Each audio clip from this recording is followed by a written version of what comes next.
नमस्कार दोस्तों, welcome to my Hindi channel and welcome to this video. इस वीडियो में मैं आपसे राम नाम मंत्र के बारे में बात करने वाली हूँ, राम नाम जाप के बारे में बात करने वाली हूँ। और टाइम टाइम पे मैं राम नाम मंत्र के बारे में बीच बीच में आके बताती रहती हूँ, आपको याद दिलाती रहती हूँ, क्योंकि मुझे ऐसा लगता है कि इस दुनिया में अगर कोई चीज़ सबसे ज़्यादा मैजिकल पावरफुल है, जो वर्क करती है, वो राम नाम का मंत्र ही है। तो अगर मेरे पास ये नॉलेज है या मेरे को ये पता है तो मैं आप लोगों के साथ क्यों ना शेयर करूं। जब मैं डाउनलोड शेयर करती हूँ, चैनलिंग शेयर करती हूँ और लोगों को पसंद आती है, लोगों को उससे एनर्जी मिलती है, पॉजिटिविटी मिलती है, तो उसके पीछे का जो असली राज है वो तो राम नाम का जाप ही है। अगर आप लोग कंटिन्यूअसली नहीं भी कर सकते दोस्तों, तो ध्यान लगा के अगर आप बैठो 15 मिनट, 20 मिनट, आधा घंटा, बेस्ट तो रहता है सुबह शाम कर लो, या फिर एक दिन में 1 घंटा प्रॉपर कर लो। ये भी बहुत वर्क करता है। इससे होता क्या है मैं आपको बताती हूँ। क्योंकि दिन भर में हमारे साथ बहुत सारी नेगेटिव चीज़ें होती हैं, हो सकती हैं, चैलेंजेस आ सकते हैं। मान लो अगर एक दिन में कोई चैलेंज नहीं आया, हर रोज एक नया चैलेंज नहीं आया, तो मान लो एक कोई बड़ा चैलेंज आ गया, अब उसको आपको फेस करना है। हार्ट ब्रेक्स हो सकते हैं, बिट्रेयल हो सकता है, धोखा हो सकता है, करियर प्रॉब्लम्स, जॉब प्रॉब्लम्स, बहुत सी चीज़ें होती हैं दोस्तों जो हमारे साथ हो सकती है, और वो हमको हमारे पाथ से हटा सकती हैं। सबसे जो गलत होता है, जब हमारे साथ कुछ बुरा होता है तो हम इतने दुखी हो जाते हैं कि हम अपना ठीक से फोकस भी नहीं कर पाते, काम भी नहीं कर पाते, अपनी लाइफ ठीक से नहीं जी पाते। हमें ऐसा लगता है कि हम हार चुके हैं, हमारे को कोई सोल्यूशन नहीं मिलता। तो राम नाम जपने से एक बहुत अच्छी चीज़ होती है कि सोल्यूशन दिखाई देने लगता है। कुछ ना कुछ ऐसा आपको समझ में आने लगता है कि आप ये कर सकते हो।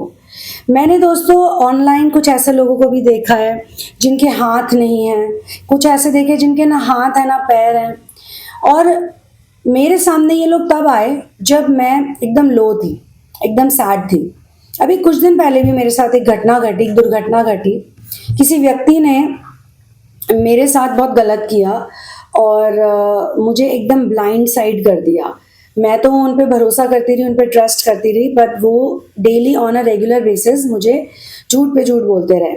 और दोस्तों ये चीज़ बहुत हर्ट कर सकती है, लेकिन जब जब मुझे वो हर्ट और वो पेन की फीलिंग आती रही, तब तब मैंने अपना जाप किया। मैं ये नहीं कह रही हूँ कि मैं एक बहुत बड़ी, खुद को महान कोई व्यक्ति बता रही हूँ, पर मुझे ऐसा लगता है कि जब आपके साथ कोई बिट्रेयल होता है, कोई लॉस हो जाता है, कुछ भी होता है, किसी की याद भी अगर आपको आती है, तो आप नाम जप सकते हैं। ध्यान लगाने के बाद जब आप ध्यान से निकल के आते हैं तो आपको बहुत हल्का महसूस होता है और आपको कोई ना कोई रास्ता नजर आता है, कोई ना कोई सोल्यूशन नजर आता है। और आपको या फिर ऐसे चेहरे आपके आसपास आ जाएंगे, जैसे अगर मान लो किसी एक व्यक्ति ने आपको हर्ट किया, आपको तकलीफ पहुंचाई, तो भगवान उस एक व्यक्ति के ऑपोजिशन में 3 से 4 अच्छे लोग आपके सामने खड़ा कर देंगे, और वो आपको खड़ा करेंगे, आपको समझाएंगे, आपको प्रोत्साहन देंगे, आपको पॉजिटिव कर देंगे, आपको अपनी उस स्पार्क से, जो स्पार्क बुझ गई किसी की गलत कार्य की वजह से, उस स्पार्क को जलाने में, वापस जगाने में आपको मदद करेंगे। तो राम नाम तो सबसे आसान है दोस्तों, इससे आसान मंत्र क्या हो सकता है। लेकिन इससे इंटरेस्टिंग एक बात है, क्योंकि मैं कुछ किसी का कंटेंट देख रही थी, तो वो बार बार कह रहे थे कि अगर आपको किसी भी मुसीबत से बचना है तो विष्णु के सहस्त्र नाम जपिए। तो मैंने ये सोचा कि विष्णु के सहस्त्र नाम का इक्विवेलेंट ही राम नाम है। जब भगवान शिव अपनी तपस्या करते थे, राम नाम तो जपते हैं शिव जी भी और हनुमान जी भी, ये दोनों बहुत ही पावरफुल, सबसे पावरफुल गॉड्स तो यही है मेरे ख्याल से। और क्यों ये इतने पावरफुल हैं? क्योंकि इनके आसपास नेगेटिव एनर्जी नहीं आ सकती, जो हनुमान जी और शिवा को मानते हैं। अब जैसे महामृत्युंजय मंत्र तो इतना पावरफुल है, उससे तो लोगों को कोई एक्सीडेंट हो रहा, कुछ हो रहा, वो भी टल जाता है, कई लोगों का कोई बीमारी टल जाती है, तो लोगों को जपना चाहिए। और फिर हनुमान जी की आप पूजा करते हैं तो भूत पिचाश निकट नहीं आवे, महावीर जब नाम सुनावे। तो महावीर किसका नाम जप रहे हैं? शिव किसका नाम जप रहे हैं? तो शिव जब तपस्या करके आते थे तो पार्वती जी ने उनसे एक बार ये सवाल पूछा था कि आप राम राम क्यों जपते हैं। शिव जी ने पार्वती जी को एक्सप्लेन किया था कि राम राम रमते रमे रमे मनोरमे, राम राम रमते रमे रमे मनोरमे, सहस्त्र नाम ततुल्यम राम नाम वर्णने।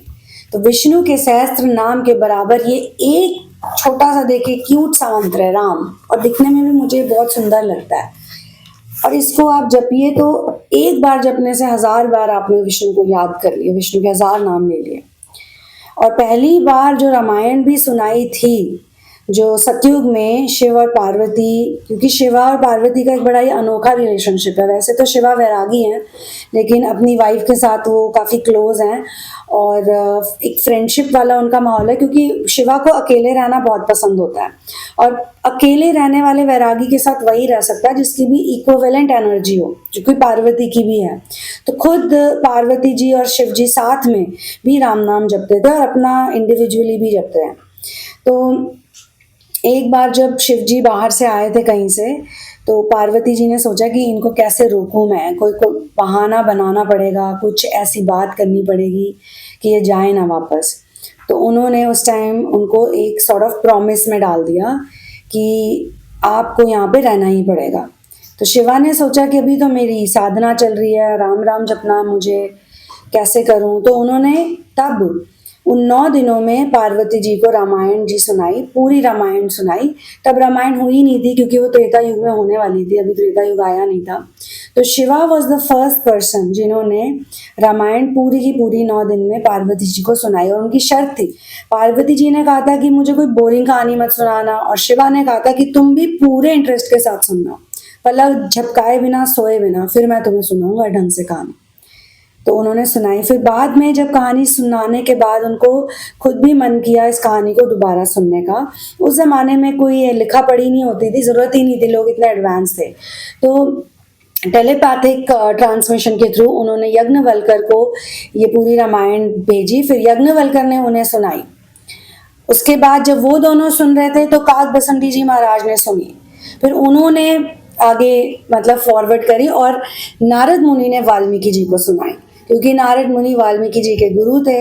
तो वाल्मीकि जी ने जब सवाल पूछा कि वो कौन है सबसे उत्तम पुरुष पृथ्वी पे, तो नारद मुनि ने स्टोरी सुनाई। तो ऐसे रामायण फैलती जा रही है और फैलती ही रहेगी, और राम नाम का जाप करते रहिए दोस्तों। इससे आपको नेगेटिविटी में, मैं ये नहीं कहूँगी कि आपको प्रॉब्लम ही नहीं आएगी, चैलेंजेस नहीं आएंगे, तो अर्थ है यहाँ पे चैलेंजेस, नेगेटिव सिचुएशन, बुरे लोग, धोखा देने वाले लोग, हर्ट करने वाले लोग, प्रॉब्लम्स में डालने वाले आते ही रहते हैं। लेकिन आप उस सिचुएशन में स्ट्रांग रहोगे, आप उस सिचुएशन में हंसते रहोगे, मुस्कुराते रहोगे, अपना काम करते रहोगे, जो भी दिनचर्या की चीज़ें करते रहोगे, और क्योंकि आप प्रभु के प्रेमी हो और प्रभु के प्यारे भी हो, तो आपको प्रभु ही कोई ना कोई सोल्यूशन देते रहेंगे। इसी बात पे इस वीडियो को यहीं पे क्लोज करती हूँ। I will see you in the next one. One love, peace out and victory to Ram.